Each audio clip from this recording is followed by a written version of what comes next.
povo vivo da Viva, povo da Igreja da Cruz. Eita glória, deixa eu tirar essa caneta aqui que eu não vou usar mais. Quem está feliz com o Senhor, dá mais um brado de júbilo aí, declara a sua alegria em palmas, em gritos, em pulos, porque Ele é nosso Deus. E se tem uma coisa que a gente pode ficar feliz, meus irmãos, é por tudo aquilo que Ele tem feito em nossas vidas. Não tem como você não olhar para a sua caminhada e não conseguir enxergar e discernir que o Senhor estava contigo ali em todos os momentos. Na tristeza, na alegria, Ele é Deus. E na tristeza e na alegria, nós precisamos ser servos. Na tristeza ou na alegria, precisamos ser discípulos. Porque Deus não tem variação de mudança, mas nós, por sermos falhos, temos variações. Isso vai muito de acordo com que a vida acaba nos proporcionando, nossa caminhada. Tem dia que você está reluzente, pulando de alegria, mas tem dia que você quer chutar um cachorro que passa na sua frente. Tem dia que você quer... Eu vou confessar um negócio para vocês. Minha mulher está ali, ela pode confirmar. Quando eu estou bravo, eu quebro coisas. Eu pego alguma coisa, esmago. Mas são raros, né, amor? Mas isso também não é bênção. Por que eu estou falando isso? Porque se tem uma coisa que o Senhor tem me ensinado, é que para tudo aquilo que nós adicionamos em nossa vida, desde personalidade, vivência, pecados, experiências, quando você põe a luz do Senhor, tudo muda. Então eu quero falar hoje para vocês uma coisa que Deus ministrou no meu coração há muito tempo. E aí no domingo eu lembrei dessa passagem quando o bispo estava pregando sobre Natanael, e eu lembrei de uma outra personagem na Bíblia que diz quase praticamente a mesma coisa que Felipe diz para Natanael: vem e veja. Só que essa mulher é a mulher samaritana, contrário de Felipe, que fala vem e veja quem é esse homem. Ela fala: vem e vejam o homem que disse tudo o que eu tenho feito. E eu queria que a palavra de Deus hoje ministrada pudesse levar esse foco no seu coração, que o Senhor possa ver tudo aquilo como um raio-x dentro do seu ser, tudo aquilo que você tem feito. E quando a luz vem, a verdade permanece. E não há libertação sem que a gente escancare o nosso coração. Não há libertação sem que a gente entregue para o Senhor todas as nossas mazelas. Amém?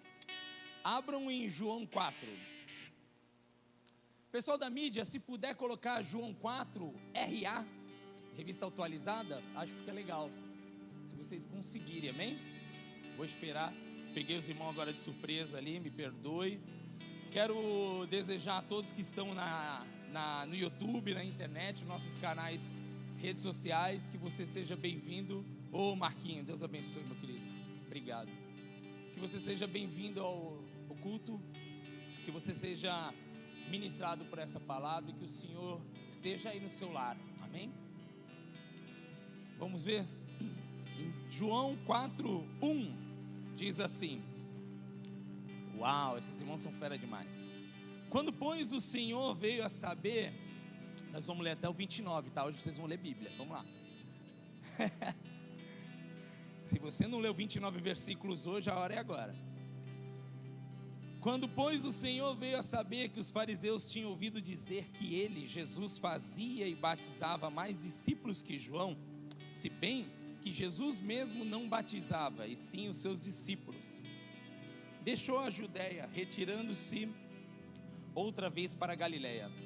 E era-lhe necessário atravessar a província da Samaria.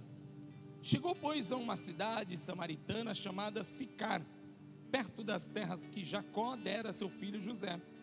Estava ali a fonte de Jacó. Cansado da viagem, assentara-se Jesus junto à fonte, por volta da hora sexta. Nisto, veio uma mulher samaritana tirar água. Disse-lhe Jesus: dai-me de beber. Pois seus discípulos tinham ido à cidade para comprar alimentos.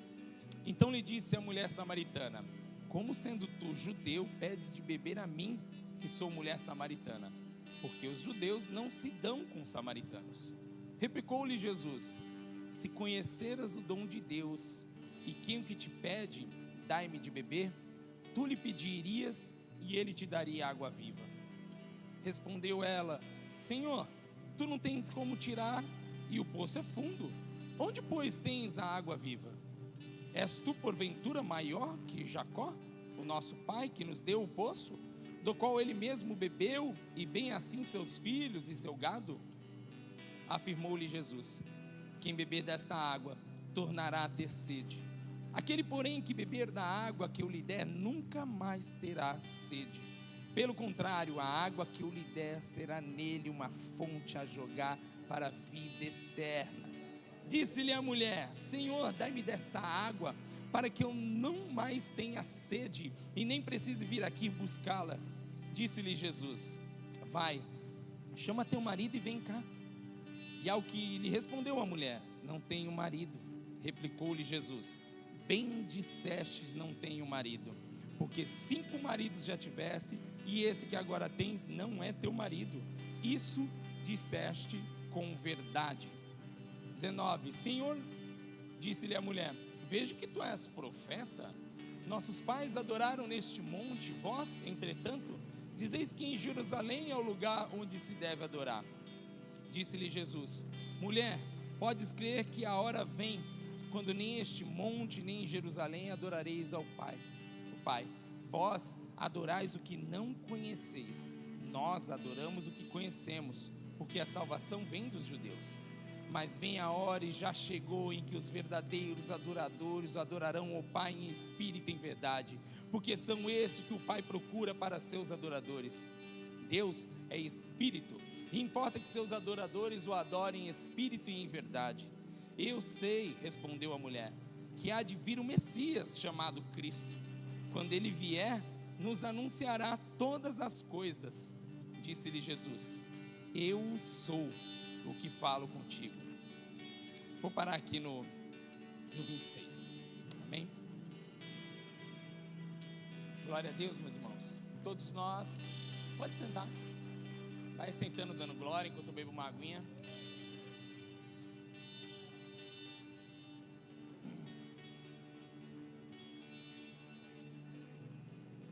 Todos nós conhecemos essa história. Ela é muito pregada. Quem viu a série The Chosen, é uma cena linda. Acho muito legal o audiovisual. Tem pessoas que são auditivas, outros são visuais. Eu sou os dois. Por isso eu gosto muito de cinema, de séries. Eu sou muito ministrado quando vejo uma cena. E eu fico imaginando essa cena. E tem um trecho que me chamou muita atenção, que me despertou para essa palavra, e ela ficou queimando o meu coração há muito tempo. Eu pulei, não li, vou ler para vocês agora aqui, ó. Nesse ponto chegaram os seus discípulos e se admiraram do que estivesse falando com a mulher. Todavia nenhum lhe disse: que perguntas ou por que falas com ela? Quanto à mulher, deixou seu cântaro e foi à cidade e disse àqueles homens: vinde comigo e vede um homem que me disseste tudo quanto tenho feito. Será este porventura o Cristo? E esse versículo 29 me pegou. Como é que pode uma pessoa sair alegre, feliz e realizada depois que a sua vida foi escancarada diante do Mestre? Como é que pode uma pessoa sair correndo para avisar outros que mais ou menos ela, trocando as palavras, ela falava assim para o povo: gente, achei um homem que falou todas as atrocidades que eu tenho feito. Achei um homem que nunca me viu, mas sabe de todos os pecados que eu carrego. Achei um homem que me diz que já tive 5 e estou no 6º casamento. Porque na maioria das vezes a gente é bom em dar boas notícias e não em falar daquilo que nos envergonha. Amém? Quem de vocês hoje confessou um pecado? Quem de vocês hoje saiu saltitando e falou: uau, o Senhor acabou de me ministrar porque eu acabei de contar uma mentira. Uau, o Senhor acabou de me ministrar porque eu acabei de roubar 10 centavos no troco da mulher na vendinha. Uau, o Senhor acabou de me ministrar porque eu cobicei algo que não era para cobiçar. E essa mulher, diferente de nós, ou de algo muito racional, ela ficou feliz quando aquilo que não era para ser exposto foi exposto. Espero que vocês estejam entendendo onde eu quero chegar. Eu quero chegar num ponto que é o seguinte: não há libertação sem luz em cima da verdade. Só há libertação quando há luz. Não consigo ler a Bíblia se estiver no escuro. Você não vai conseguir ser liberto enquanto você não reconhecer os seus erros. Como pode eu pedir para que o Senhor me perdoe se eu não declaro os pecados que eu tenho? Como é que eu vou ser perdoado? Ah, mas o Senhor conhece todas as coisas. Sim, Ele sabe de todas as coisas. Ele está em todo lugar. Mas um pai quer ouvir seu filho declarando. Tem filhos de Deus aqui? E eu vou contar para vocês uma experiência pessoal. Em 2002, a 2002, eu conheci Cristo verdadeiramente. Eu venho de família católica, família espírita, cresci num centro de Umbanda. O meu desejo quando jovem era, eu sempre gostei de música, e eu almejava, quando eu ia para o centro com a minha família, almejava tocar atabaque. E uma vez uma mãe de santo, né, que é essa nomenclatura que eles dão, ela falou para mim que eu tinha algo na minha vida que eu precisava desenvolver espiritualmente. Que no passado minha família busca por essa religião, por essa filosofia, por este modo de vida, como você queira dar o nome, por causa de mim. Eu era uma criança que via vultos quando era em casa.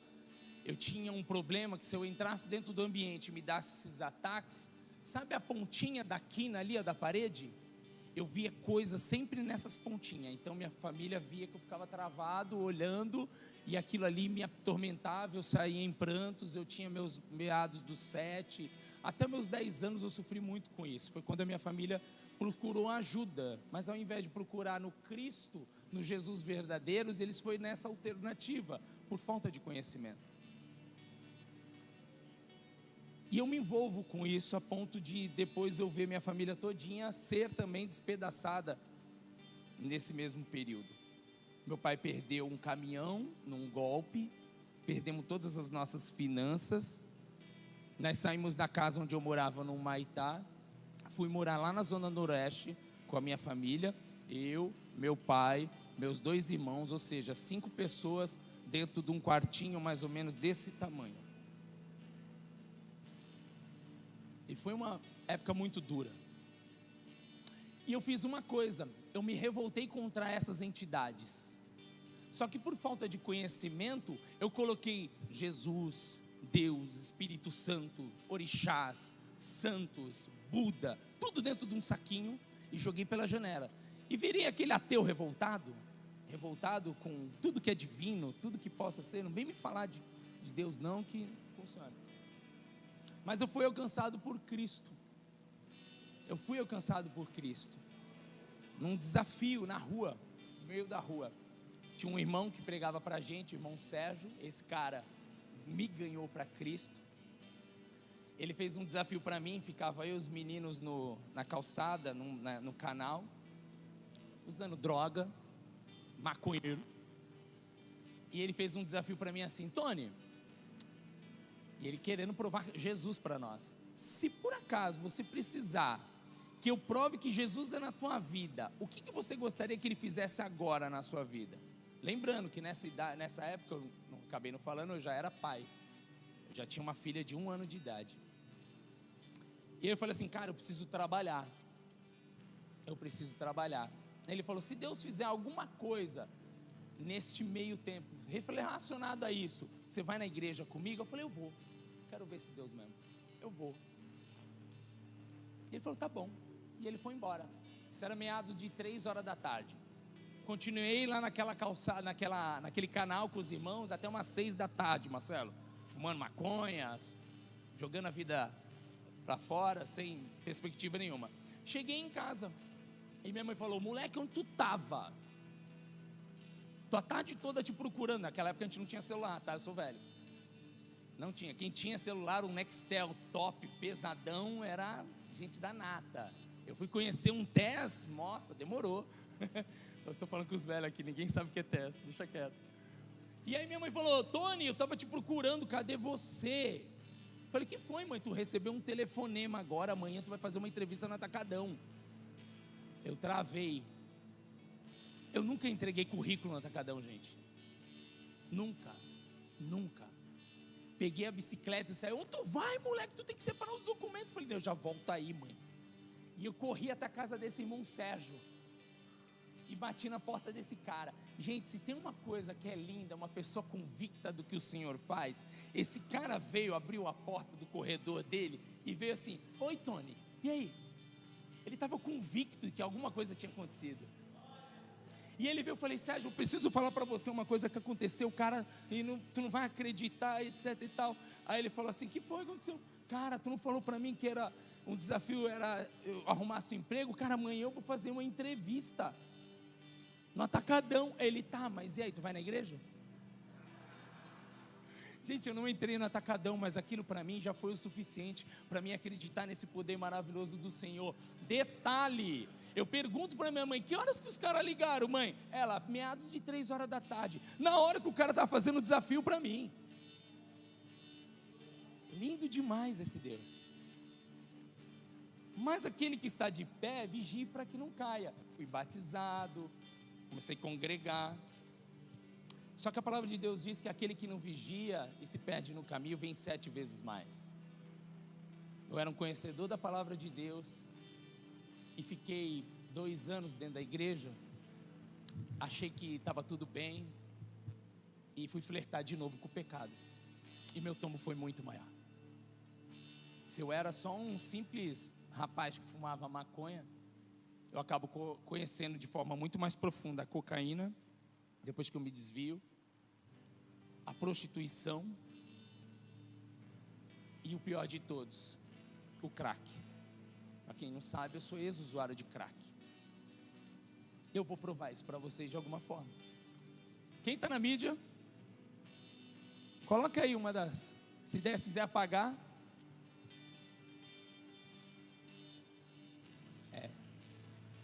Se quiser apagar aqui para o pessoal ver. Cara bonito, gente. É que a foto está meio larguinha, mas isso aqui, gente, é tudo fino, tá? Pelos braços vocês veem. Passa mais uma aí. Ficou estranho. Olha os olhos de quem está querendo aprontar. Passa. Eu já tocava baixo, tá? Olha só o estado. Mais uma.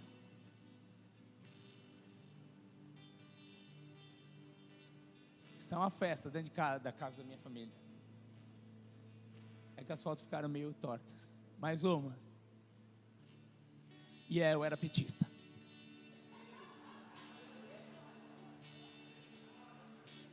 Tira. Pode tirar, irmão. Aqui dá para ver. Deixa naquela outra primeira lá. Deus é bom demais. Deus liberta por inteiro. Como é que uma pessoa como eu foi cair na pedra, gente? Por não vigiar. Eu achei que estava tudo bem. de que vir ao culto e sentar numa cadeira como essa era o que eu precisava fazer.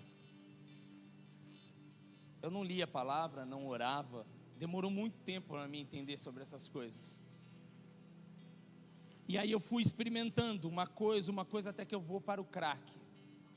E aí eu vou pular algumas etapas cronológicas, e esse cara já está afundado. Ó, ficou bem melhor. Se vocês verem, esse cara está sorrindo, mas é um sorriso sem vida. Eu continuo magrinho, mas se você olhar, os olhos são muito mais fundos. Eu tenho essas marcas escuras no olho.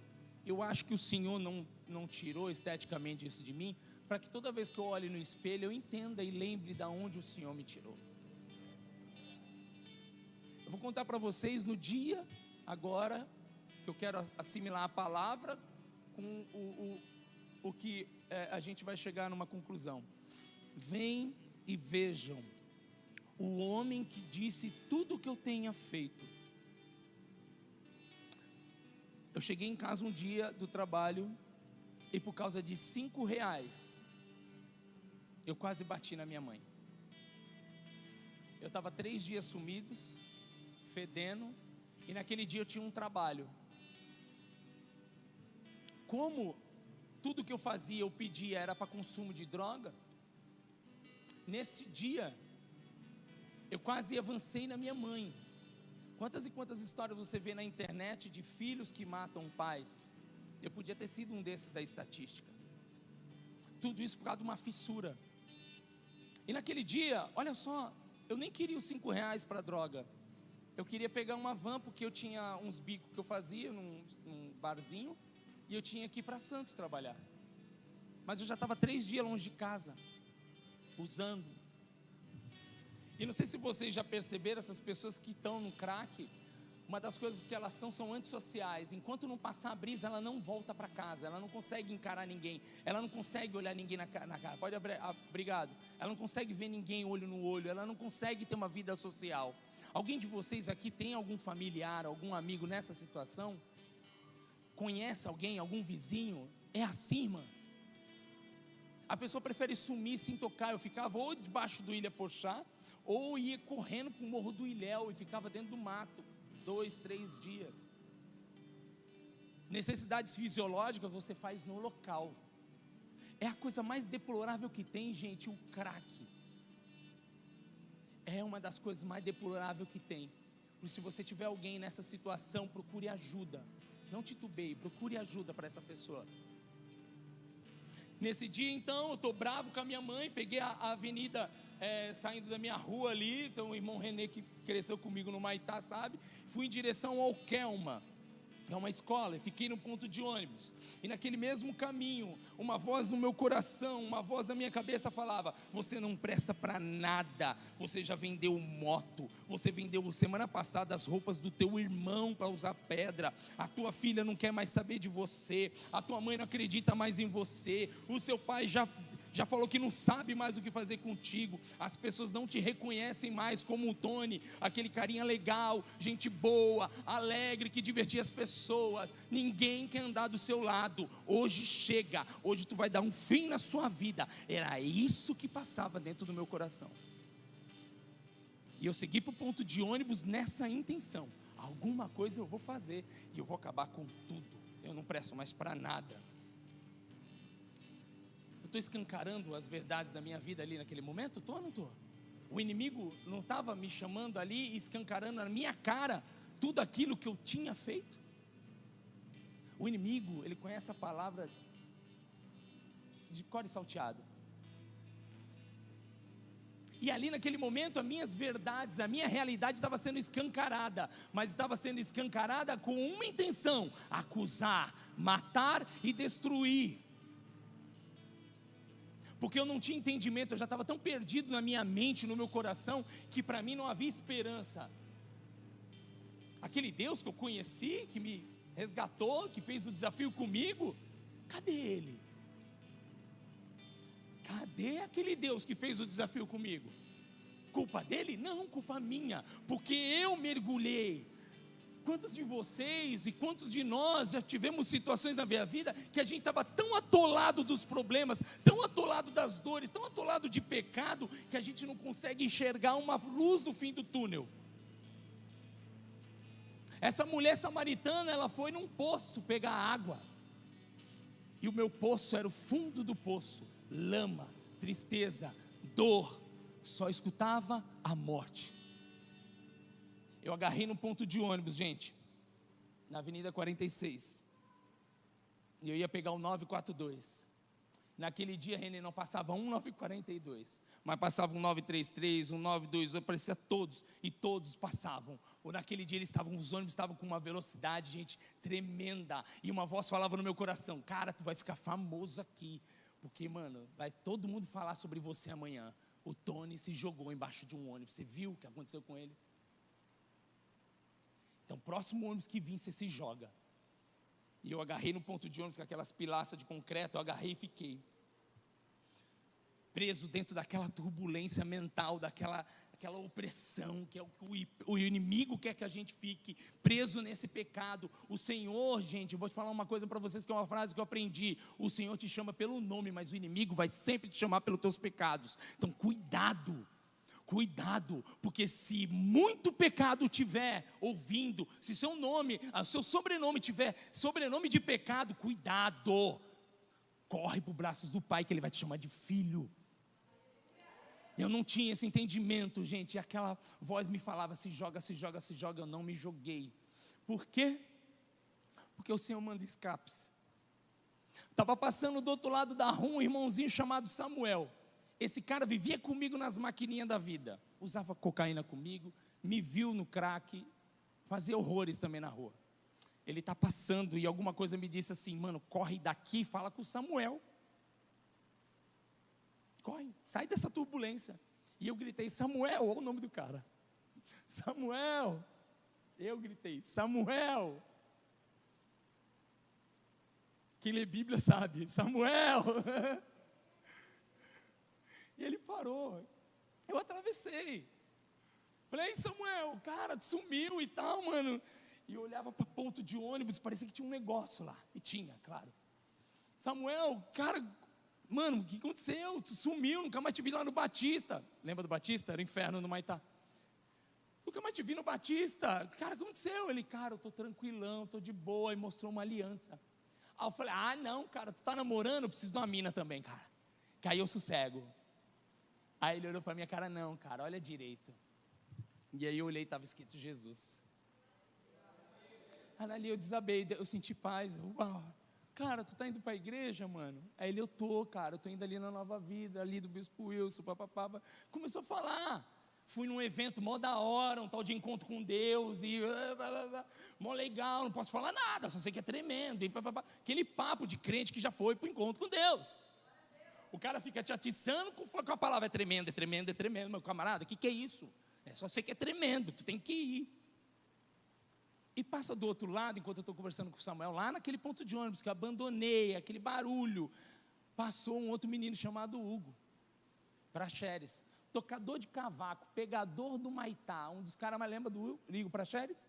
Pegador, cara da boêmia, cara top, aquele cara que tu anda do teu lado, as meninas, entendeu? E esse cara nunca foi de me chamar, a gente se conhecia. Eu estou falando com o Samuel, ele fala: Tony, quero falar contigo. E atravessou, saiu do ponto e foi comigo. Falou: tu vai comigo sexta-feira num lugar e tu não pode me dar não. Eu paro de falar com o Samuel e dou atenção para ele. E esse cara: tu vai comigo num lugar, seu João, tu vai comigo num lugar, tu não pode ir, tu não vai falhar, etc e tal. Na hora, e eu creio que vocês devam estar pensando a mesma coisa, qual é o desenho que vem? Um está me chamando para a igreja, o outro vai me chamar para onde? Para onde? Fala aí. Logo quem? O cara mais tcharanã, o mais pegador do bairro. É isso. E ele ficou insistindo, e o Samuel falou a boca, o Samuel ficou de boa. O Samuel ficou com um sorrisinho de lado que eu não entendi na hora.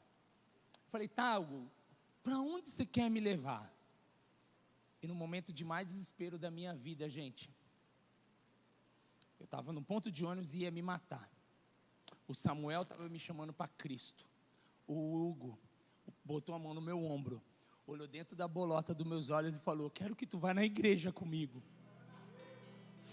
É isso que o Senhor faz. O Senhor manda dois improváveis. Eu desmontei na hora. Os dois começaram a dar risada. Um olhou para o outro: tu foi para o encontro também, né? Ah, mano, os caras tinham ido para o encontro com Deus, e eles estavam radiantes.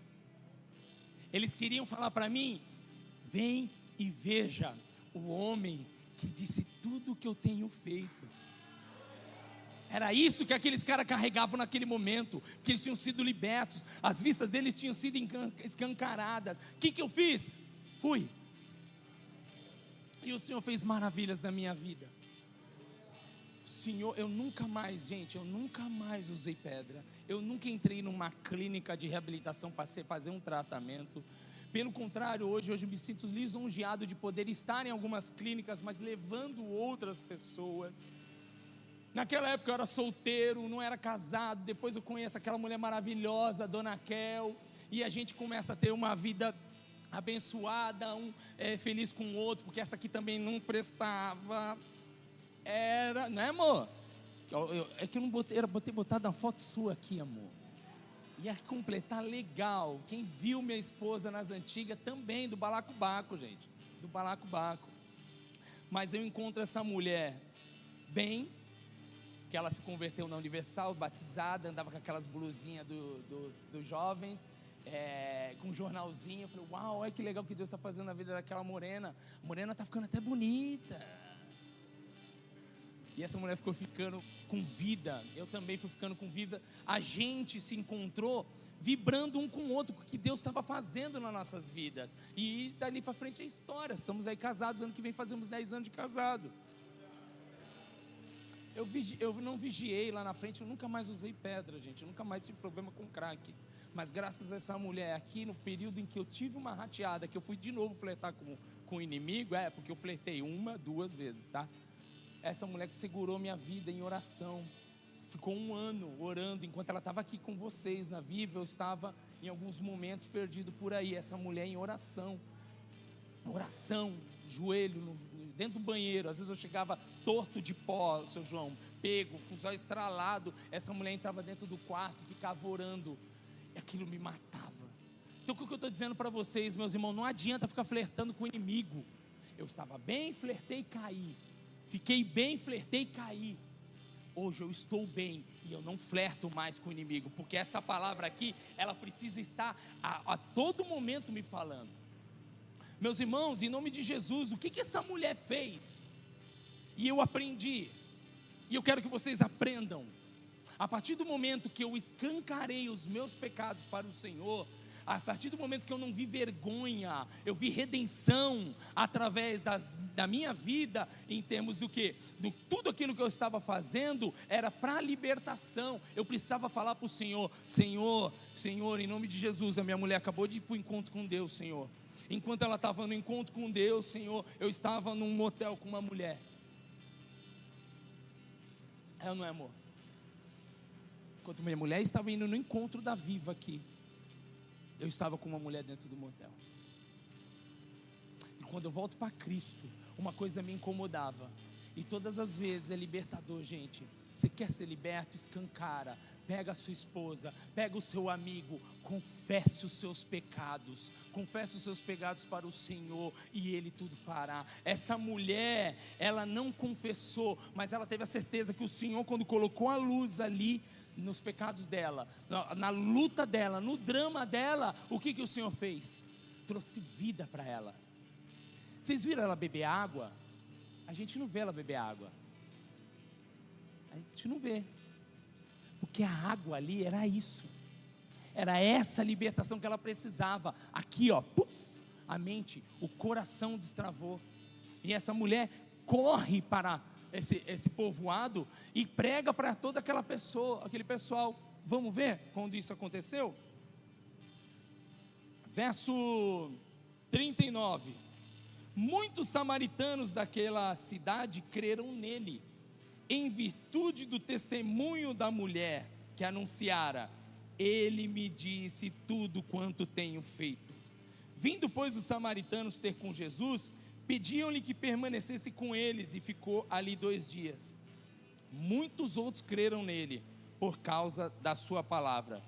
E diziam à mulher: já agora não é pelo que tu disseste que nós cremos, mas porque nós mesmos temos ouvido e sabemos que este é verdadeiramente o Salvador do mundo. Se você, meu irmão, em nome de Jesus, está aqui sentado nessa cadeira, se você aceitou Cristo como o único e suficiente Salvador, eu quero dizer uma coisa para você: você é um instrumento como essa mulher samaritana. O que você precisa fazer? Primeiramente, reconhecer suas mazelas, reconhecer seus atos, reconhecer seus pecados diante do Senhor, e Ele trazendo à luz, a verdade será escancarada, e você será liberto disso tudo. Porque enquanto você e eu carregamos num bolsinho escondido, ou numa trouxinha, os nossos pecadinhos de estimação, tu nunca verás a glória de Deus.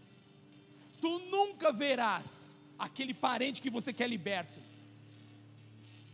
Porque o Senhor, Ele não age em meio ao pecado, Ele não faz parceria com o que está errado. Ou você larga e deixa e segue Ele, ou do contrário, vai acontecer como eu contei a minha história. Uma hora estava com Cristo, outra hora não. E olha quantas coisas me aconteceram. Quantas coisas eu perdi, meus irmãos. Eu perdi o respeito de muitas pessoas, a confiança de muitas pessoas. Talvez você esteja aqui, meu irmão, e tem coisa que você está fazendo na sua vida. Eu vou falar escancarado, tá? Tem coisa que você está fazendo na tua vida que Ele não está somente te prejudicando. Pessoas à sua volta estão sendo, como pode dizer, atingidas por causa de erros seus. Sabe por quê? Porque você não está tendo a coragem de deixar o Senhor ministrar o teu coração. Eu tenho muita vergonha, Deus, de falar de tudo isso que eu estou passando, etc e tal. Meu camarada, ora a Deus e peça, pelo menos em nome de Jesus, que você primeiramente confesse isso a Cristo, mas que principalmente um anjo de Deus, um homem, uma mulher, possa te ajudar em oração, possa te ajudar a estender a mão, possa te ajudar em conselho. Se tem uma pessoa, a Márcia não está aqui, a Márcia e o Marcelo, mas se tem uma coisa que a gente aprendeu foi: ser ministrado, ser discipulado é o que te leva a grandes lugares, te leva a trazer paz. Você precisa, em nome de Jesus, estar envolvido com pessoas de bem, pessoas que te levam para perto de Cristo. Você precisa, em nome de Jesus, tirar teu orgulho de lado e deixar que pessoas abençoadas por Deus aponte o dedo na tua cara e fala: tu está errado. Não é assim que tu fala com a tua mulher. Não é assim que tu fala com o teu marido. Tu está errado. Já pediu perdão? Vai ficar carregando esse pecado até quando? Quanto tempo tu tem de igreja? Essa mulher aqui, olha o que ela faz, gente. Jesus primeiramente não tinha que entrar em Samaria. Ele entra. Muito menos ir até Sicar, que é uma cidade dentro de Samaria. Quantas e quantas vezes o Senhor já quebrou barreiras e mais barreiras, mostrando a você que Ele é Deus, e você, por causa de uma resistência, de um orgulho, não deixa Ele agir na tua vida. Mas quantas e quantas vezes você entra na casa de Deus, ou na sua casa, e chora: Deus, Deus, tu não está me ouvindo? Você não está me vendo? Ele fala: estou te vendo, estou vendo você e os pecados à sua volta. Eu estou vendo. Apocalipse 3:20, eis que estou à porta aí, bato, se abrires a porta, eu entrarei e cearei contigo e tu comigo. Você só chama para dentro da sua vida quem é bem-vindo, meu amigo, minha amiga. O Senhor é o ser mais educado que a gente possa conhecer, é o nosso Deus.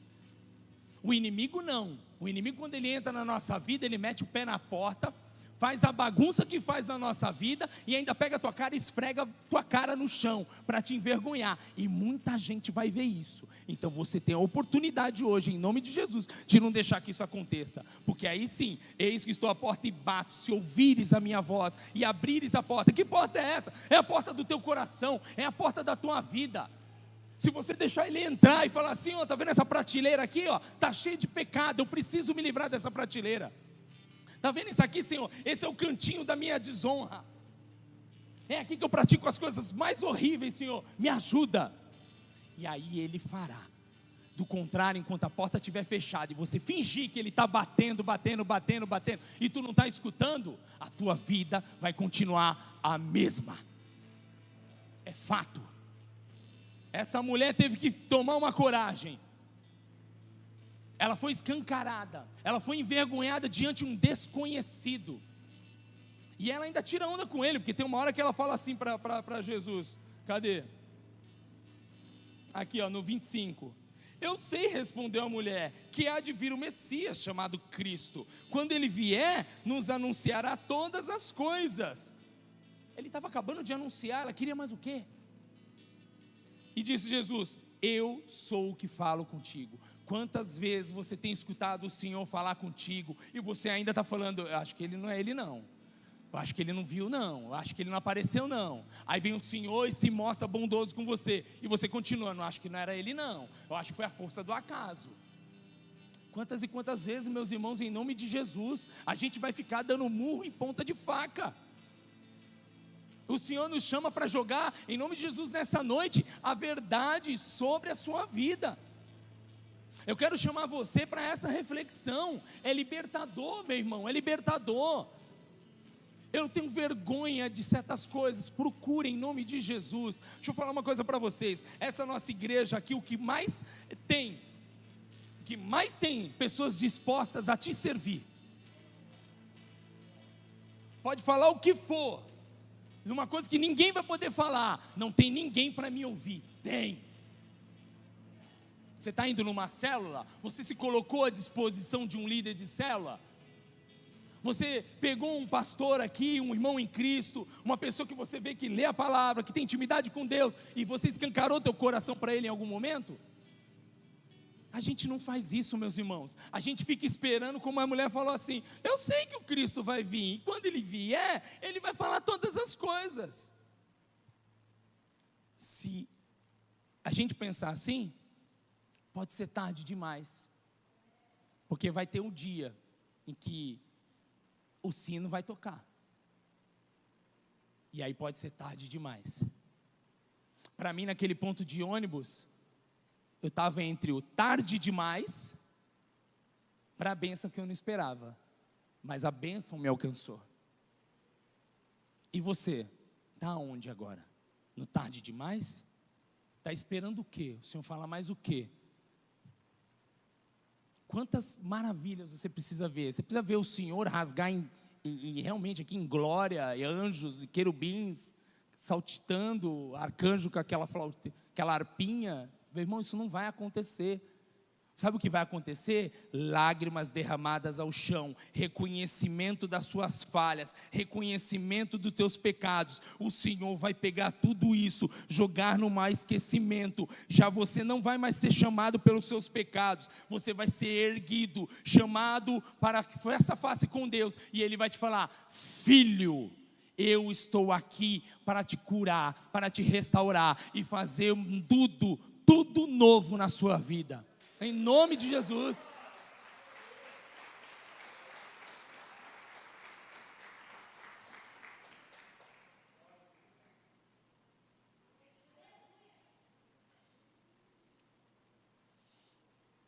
Tem uma coisa que nós, como discípulos e servos,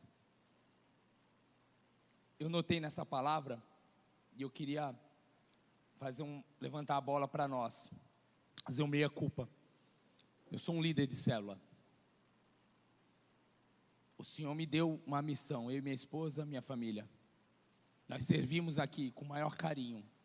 Amamos muitas das vidas que a gente tem contato. Se você não me conhece e quiser se aproximar de mim, venha.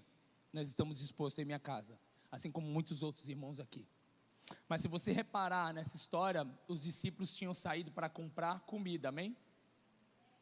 E eles voltam ver o Senhor conversando com a mulher, amém?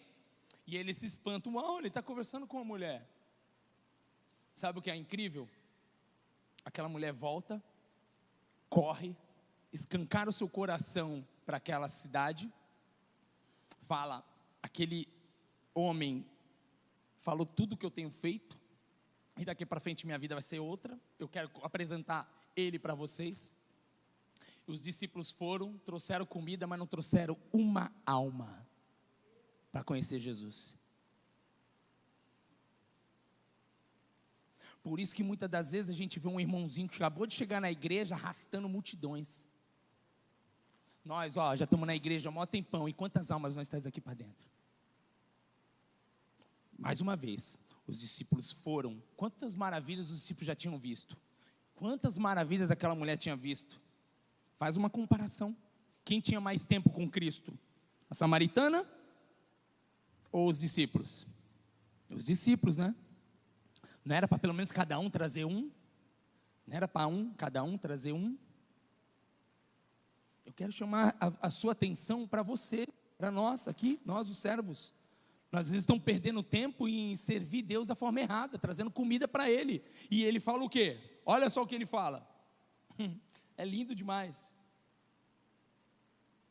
Disse Jesus: a minha comida consiste em fazer a vontade daquele que me enviou e realizar a sua obra. Não dizeis vós que ainda há 4 meses até a ceifa? Eu, porém, vos digo: erguei os olhos, acordemos, e vede os campos, pois já branquejam para a ceifa. E o ceifeiro recebe desde a sua recompensa em tesouro o seu fruto para a vida eterna. Que fruto é esse, gente? Quais são os nossos frutos? É trazer pão para Cristo? Ele é o pão. Ele é o pão. Nós temos que levar o pão para as vidas.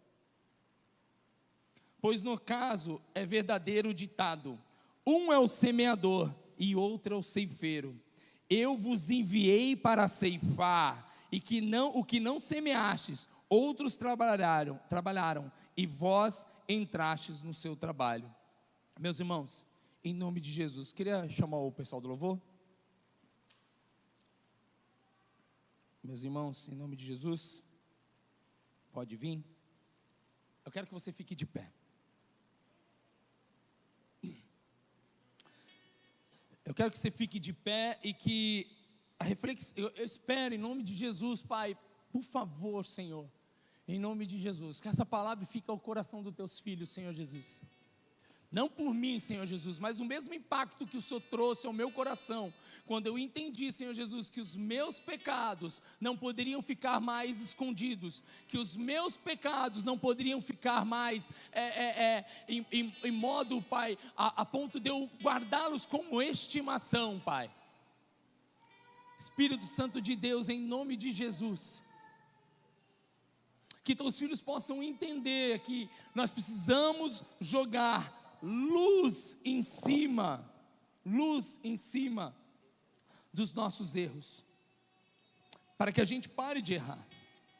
A gente precisa jogar luz em cima dos nossos devaneios, para que a gente não cometa mais excessos. A gente precisa jogar luz, Senhor Jesus, nas nossas inconsequências, para que a gente não haja como mais maluco, como pessoas perdidas, sem entendimento, sem direção. Porque, Senhor Jesus, nós nos comportamos como servos de Deus, porém muitas das vezes parecemos que nem te conhecemos. As nossas atitudes não têm refletido a glória de Deus. Mas a palavra de Deus diz, Pai, que o mundo aguarda a manifestação dos seus filhos. É nosso dever, Senhor Jesus. Os irmãos vão puxar um louvor aqui. Eu quero que você feche os seus olhos. Eu quero que você faça realmente essa reflexão. Senhor Deus, me mostre tudo aquilo que eu tenho feito. Senhor, meu Deus, põe luz nos meus erros. Que a minha realidade seja escancarada, Senhor Jesus. Eu não quero mais guardar isso, essas culpas, esses desejos. E você vai orar junto comigo nesse entendimento, em nome de Jesus. Os irmãos vão tocar um louvor, vocês conhecem.